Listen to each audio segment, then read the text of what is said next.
am bumping, I am braille, I am talking through the thumping. Used to pour up Coca-Cola and sip it with Robitussin. And them days is far from over, as long as them guns are busting. I will medicate the condition of people young and struggling. Fuego, I ain't screaming Lego, I want folks to hold on, I tear them off me Velcro.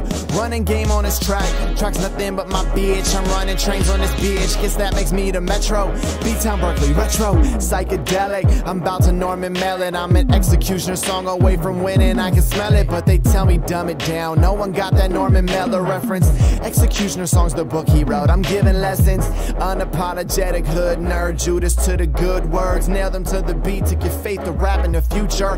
Leaking, I'm the super. Dreaming, I am Kruger. Canceled your season, you're hanging with Cooper. Oh, news that life's a bitch, but she's a cougar. So I send that pussy back in time to kill it. Looper, like 40 would say, Pippin, this whole thing's game goofy. If they sleeping on you, just keep hitting. Roofy. Fuego.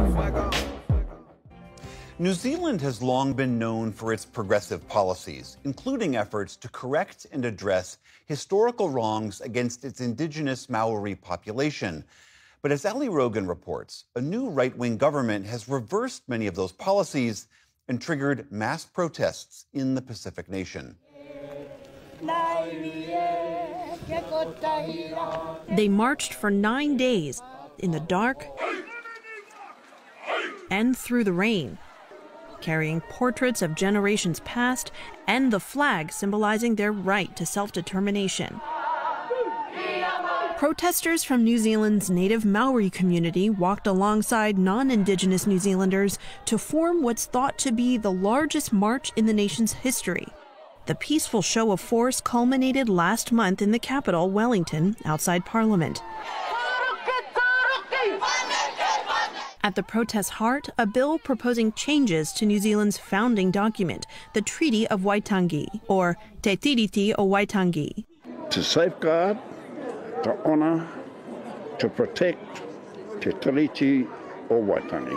Why are we doing this? Why are we bringing a bill in when there is already a foundational document in there? Signed in 1840, the treaty helped establish New Zealand's first colonial government and promised land and other rights to Maori. The Treaty of Waitangi is certainly seen as being part of our constitution. Dr. Carwyn Jones, a Maori legal expert, says for more than a century, the government mostly ignored the native rights set out in the treaty, pushing many Maori off their ancestral lands and into poverty. The column now seems to number in excess of 4,000 people. But decades of activism has led to increased treaty recognition in New Zealand law and policy. Today, the treaty is interpreted as a partnership between the government and its native people, who make up almost 1/5 of the country's population. What that's meant in terms of the courts is that government has an obligation to act as a treaty partner, to act with utmost good faith and reasonably towards the other treaty partner, with Maori. That's led to legal acknowledgement of some Maori rights, such as land rights, services that address Maori socioeconomic disadvantage, and official status for the Maori progress, many believe, is threatened by last year's election of the most conservative government New Zealand has seen in generations, a coalition of 3 parties led by former airline executive Christopher Luxon. It is one of the most anti-Maori governments we've seen in a long time. And this is a first government in a long time which is deliberately rolling back on those rights and taking us backwards in that respect. In the last year, the government has shut down an agency that addressed Maori health disparities, made it more difficult for local governments to have dedicated Maori representation, and scaled back the use of the Maori language by government departments. But most controversially, Christopher Luxon, you are presiding over the most racist piece of legislation in 100 years. It helped introduce a bill into Parliament that would fundamentally change how the treaty is interpreted. This bill, as a matter of fact, takes nothing away from anybody unless you're one of those people who believe that you should have special rights over and above others as a consequence of your birth and your ancestry. And we just reject that. The reaction was loud, swift, and viral.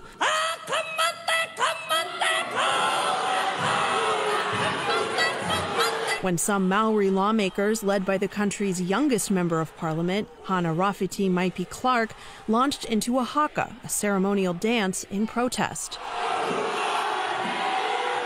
When we saw her do that, we were all immensely proud and knew she was doing the exact right thing on behalf of all of us.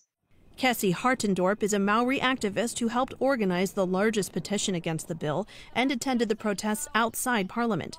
Get people signing up to make submissions against the Treaty Principles Bill. She says removing unique Maori rights ignores the historic disadvantages her community has experienced. We die younger, we're more likely to be locked up in prison, we have every negative health statistic you can imagine, and so we do not live equal lives. We have not been afforded equality. So to now be told that our sovereignty is standing in the way of supposed equality is just a lie.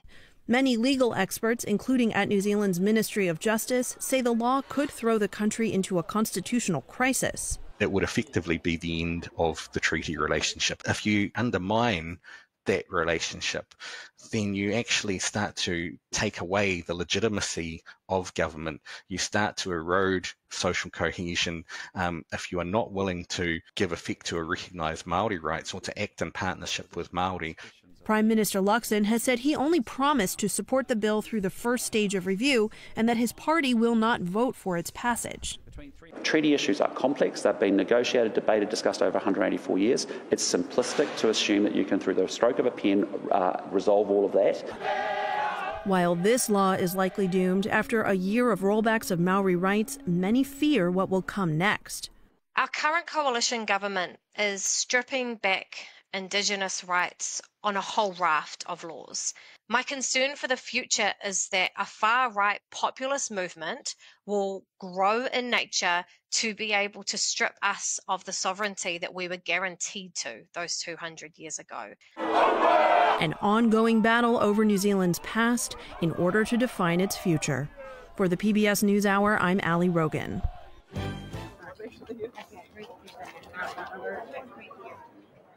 None of us was around at the time of the New Zealand Wars. None of us had anything to do with the confiscations. There is a limit to how much any generation can apologise for the sins of its great-grandparents.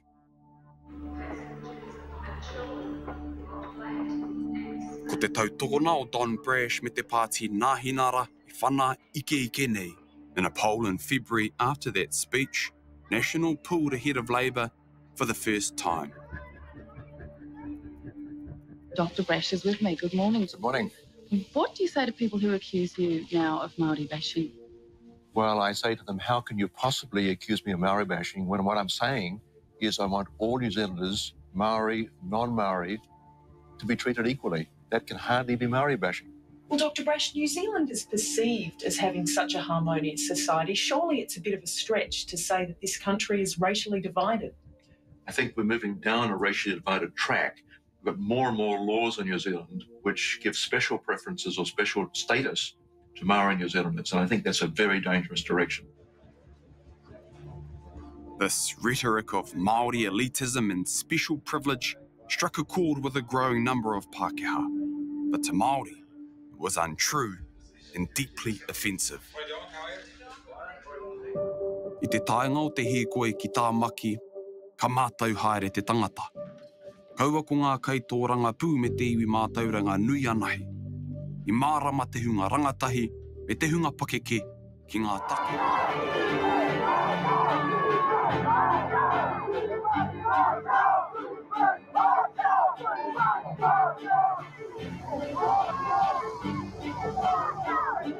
Doing then against the same government, but this time.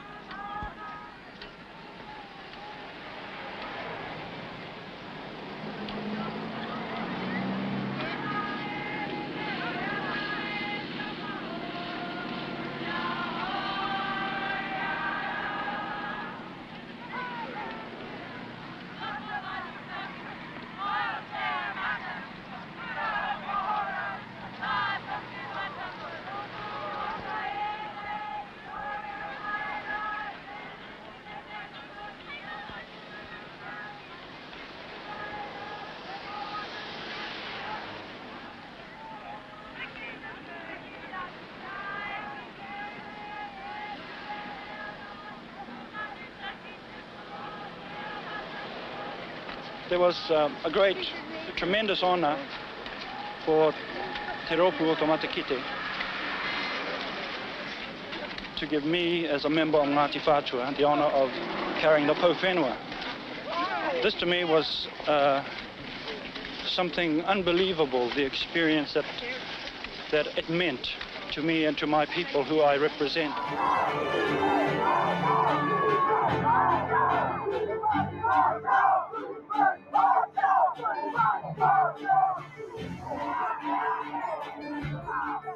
te wāka te a mātou mata, ka waihotea, rātou tēnei kaupapa kia mātou, ka tīmata mātou I nai. So how does it feel to see all these people here? Absolutely wonderful. This is about the anger of Māori and the determination that we're going to save our takutai whenua for our mokopuna.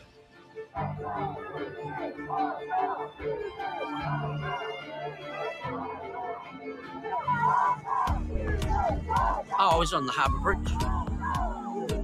That was a fantastic moment. You could feel the bridge swaying, moving. The power of our people being able to walk across this bridge, you know, wow.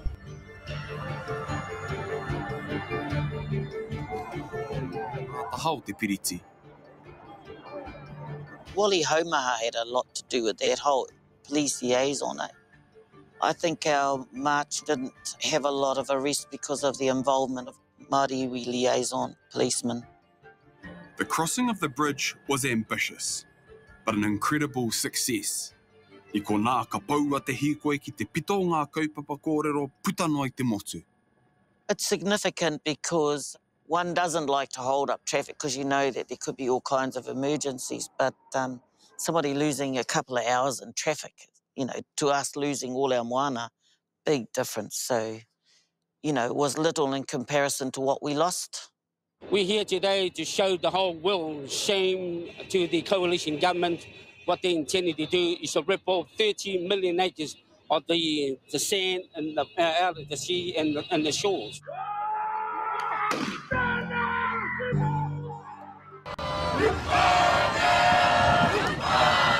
If you look behind you, there's a column of about 400 metres, and they're all people. That's Māori, that's tangata tiriti. How does that make you feel? Oh, I feel uplifted, I feel elated, but I also feel, you know, that finally this country is starting to stand together, truly stand together. And so Te Tiriti o Waitangi is about unification. Unfortunately, this bill in Parliament, the shit bill that Seymour's submitted to Parliament, divides us. So the Tiriti was about unifying us, uniting us, and that bill is about dividing us. Today, in terms of the logistics, how proud of you of the Hikoi organisers who've managed to pull this off? Quite a big feat. It is a big feat, and to finally get to this point, and you know, you understand that we've been activating for a while. So the first activation was the oath. You know, when we saw the oath to the in Parliament, that was the first activation. The second activation was just before the King called his Wia Motu. The third activation was during budget, and now we're here. And so everybody activated in their own communities, in their own townships, on their own marae, in their own homes. And now we've come together to activate as one country. This is about tangata whenua, tangata tiriti, tangata moana, tauiwi, standing united for the sanctity and the tapu of Te Tiriti o Waitangi that protects all of our rights. Don't buy into the garbage that this is that Te Tiriti o Waitangi or that Māori have separate rights. This protects everybody's right to be here. The legitimacy of Parliament is there because of Te Tiriti o Waitangi. So they, you know, when they're making laws that harm, that have intergenerational harm on our people, it's absolutely unacceptable. And I tell you what, the rest of Aotearoa won't stand for it. These are the same fights with a different mask on, a different label. But at the end of the day, we resist because we want to provide a better space for our tamariki to just live full and meaningful lives. Māori have used many forms of resistance over the years. This continues, and it changes with every generation. The kingitanga came about because of losing land, ho-ho movement, the kotaitanga movement, which then formed the basis of the creation of Ngā Tamatoa. And then we're continuing and we're continuing. there are levels, or there's a spectrum to resistance, in that you could be resisting by speaking te reo Māori, because they don't want us to speak that.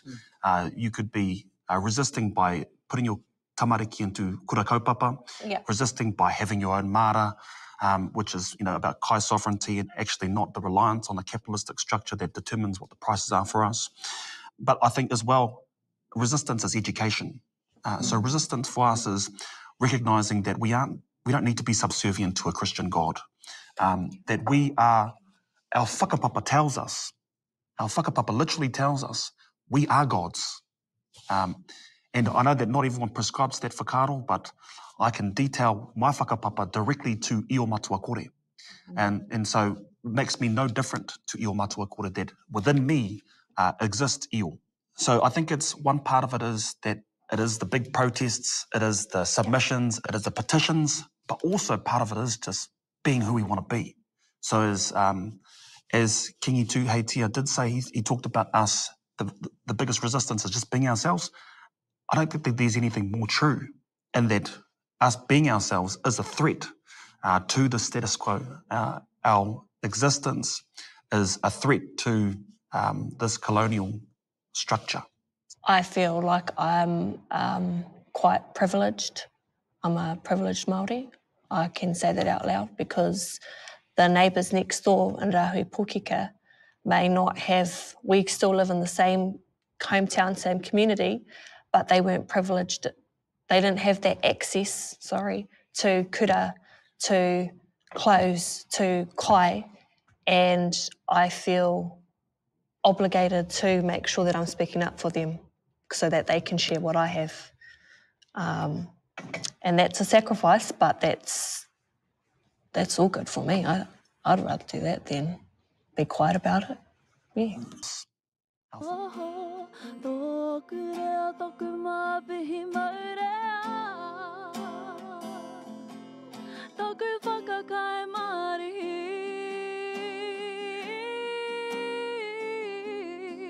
My language is my strength, an ornament of grace.